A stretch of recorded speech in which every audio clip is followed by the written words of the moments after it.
right, everybody, A-0709 on the 27th of March.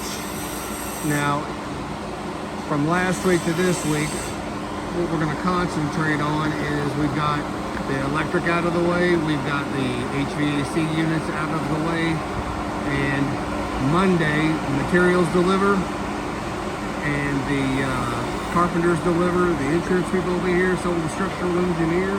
And we're going to start looking at getting this stuff and these split pieces of wood right there taken care of. And that's what our Monday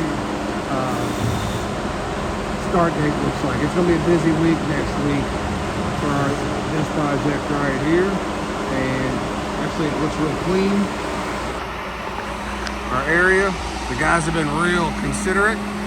And starting Monday now, we'll be choking this area off. So talk to you then. Y'all have a good weekend.